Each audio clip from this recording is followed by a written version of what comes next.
štampu koalicije Demokratske stranke Srbije i Nove Srbije.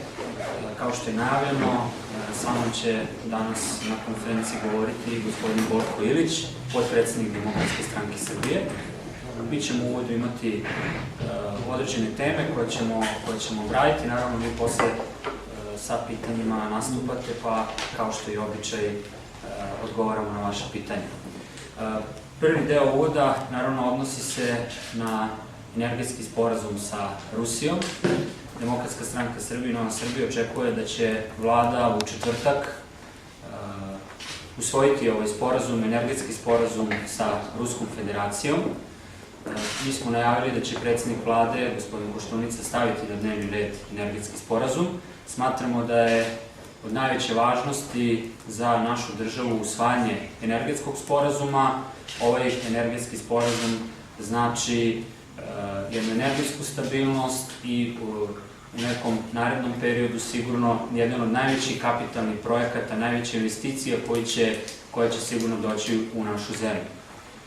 Govoriti da u predizbornoj kampanji ne treba potpisivati niti usvajati ovaj sporazum je zaista krajnje licemerno. Podsjetili bismo predsednika Tadića da je u jeku predizborne kampanje otišao u Moskvu na potpisivanje sporazuma, iako ga nije on direktno potpisivao, i da je ta tvrdnja da u predizbornoj kampanji ne treba pričati o energetskom sporazumu je krajnje besmislena. Ono što je bitno, to napominjemo da se energetski sporazum u četvrtak usvoji na vladi. Mi smo već jednom imali neuspeo pokušaj, zahvaljujući koaliciji Čanak, G17, Demokratska stranka. Taj energetski sporazum nije na jednoj od prethodnih sednica vlade prošao, nije bio usvojen, nije bilo prihvaćeno da se na taj način on usvoji na vladi, da se pošalje parlamentu. Smatramo da je to bila jedna štetočinska odluka. Nadamo se da koalicija Čanak, Demokratska stranka i G17 neće ponovo doneti štetočinsku odluku, jer takva odluka nije u interesu države Srbije, nije u interesu građana Srbije. Ono što je vezano za samu proceduru, jasno je da tehnička vlada može na ovaj način da usvoji sporazum i da ga prosledi parlamentu, jer je tako nešto moguće uraditi, i tvrdnja da tehnička vlada, koja je opet došla od predsednika Tadića, koji se eto stalno premišlja da li može da se usvoji ili ne može da se usvoji, sada tehnička vlada može da usvoji sporazum.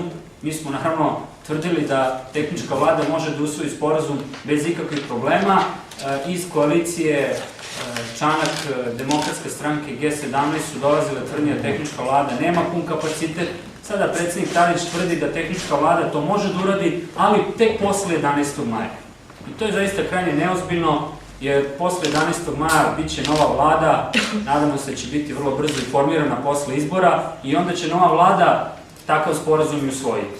Ono što mi imamo kao zahtev ruske strane, koji je izneo i ministar Šojgu, koji je u petak posetio našu zemlju, da se odmah usvoji sporazum i da se ratifikuje ukoliko mi to hoćemo. Ukoliko nećemo, onda to treba da kažemo Ruskoj federaciji, a ne da ih na neki način zamačujemo sa našim ovde unutarpartijskim, koalicionim prepucavanjima i strahovanjima, jer očigledno je da koalicija Čanak, Demokratska stranka, G17+, ima problem unutar svojih redova, velika neslaganja unutar svojih redova za ili protiv ovog sporazuma.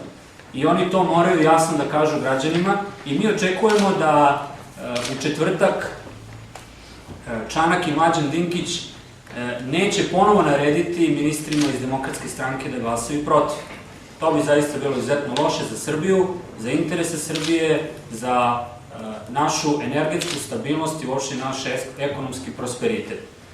Još jednom ponavljam, očekujemo da će vlada na sednici u četvrtak usvojiti energetski sporazum i da će ga proslediti parlamentu na ratifikaciju.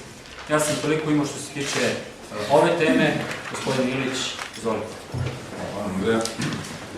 Dobar dan svima. Do sada se prilikom zastupanja stavova Srbije u Savetu bezbednosti Ujedinjenih nacija uvek sastajao državni pregovarački tim i to što sada nije takav slučaj svedoči da se gospodin Tadić za Savet bezbednosti Ujedinjenih nacija dogovarao sa svojim novim partnerima i ekspertima za kosovsko pitanje, gospodinom Čankom i gospodinom Dinkićem. Predsednik vlade je vratio mandat narodu i raspisao izbore upravo zato što nemamo poverenje u Tadića i Dinkića kada je reč o odbrani Kosova i Metohije. Novi politički saborci Borisa Tadića, Mlađan Dinkić i Nenad Čanak izneli su svoje ekspertske stavove o Kosovu i Metohiji i javnost ih jako dobro zna. Pa tako gospodin Dinkić kaže da je kolektivno ludilo reći da je Kosovo Srbija, smatra da ne bi trebalo plaćati kosovski dug, što valjda znači da je preko kosovskog duga izračunao koliko košta da Srbija prizna nezavisnost Kosova. A i drugi Tadićev saveznik, Čanak, koji je takođe ekspert za razbijanje države, i on ima niz ekspertskih ideja. Pa Čanak kaže da sam sebi veruje kako je Kosovo nezavisno, a isto tako hoće da kaže da je Kosovo nezavisno i kada štampa pasoše Republike Vojvodine i zagovara Vojvodinu republiku. Pri čemu očigledno smatra da je nezavisnost Kosova uvod za nezavisnost Vojvodine i ispunjenje njegovih programskih ciljeva. I zato mi u Demokratskoj stranci Srbije i Novoj Srbiji ne verujemo ni Nenadu Čanku, ni Borisu Tadiću, ni Mlađanu Dinkiću, ne verujemo im ništa po pitanju odbrane Kosova i Metohije. Eto, toliko. Izvolite pitanja, sad ste na redu. Naravno, ove dve teme ili o nekim drugim temama, znači, znate, kao da uvek otvoreni smo za odgovore. Izvolite.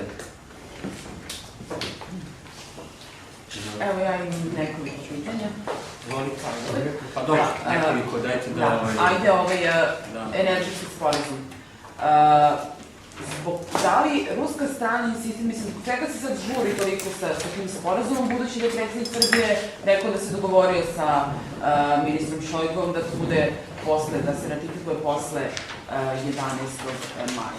Mislim, zbog čega, da li vi insistirate, DSS ili ruska strana, i da li ste spremni da idete sa tom pričom gde radikali najavljaju da bi mogli da vas podrže, da se to ratifikuje u Skupštini Srbije, ko bi zakazao tu sednicu, budući da je predsednik Skupštine Demokratske strane?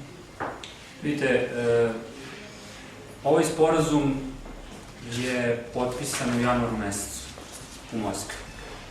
I ruska strana je jasno stavila do znanja time što je vrlo brzo posle toga ratifikovala sporazum u Ruskoj dumi, da očekuje da to uradi Srbija. I najmanje što možemo očekujemo, jer smo mi zainteresovani za taj sporazum. Možda i mnogo više nego samo Rusija. Znači, nama je od mnogo većeg strateškog i ekonomskog interesa da taj gasovod prođe kroz Srbiju. Ne, Rusija je ta koja isporučuje gas. Ali Rusija je zainteresovana da upravo sa Srbijom gradi takav odnos.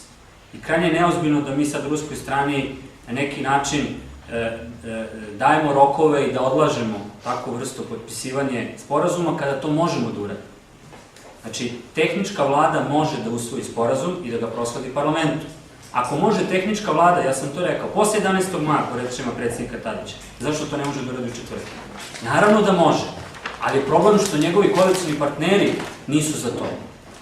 Ali šta to nas zanima uopšte? Šta to zanima rusku stranu? Ministar Šojgu nije dolazio ovde u turističku posetu u petak, verujte.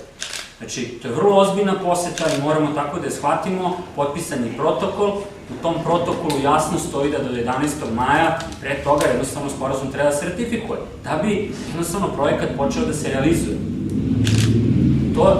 To je ono što je naš stav. Znači, nema ništa više od toga, jednostavno to može da se uradi. Što se tiče parlamenta, kada vlada usvoji sporazum u četvrtak, mi očekujemo da Oliver Dulić zakaže hitnu sednicu parlamenta i da se ratifikuje na sednici parlamenta taj sporazum. Odgovornost je na Oliveru Duliću. Ako on to ne uradi, onda će novi parlament sigurno ratifikovati taj sporazum nakon izbora. Ali odgovornost je na Oliveru Duliću. To je odgovor što se tiče energetike. Drugo pitanje, ljudi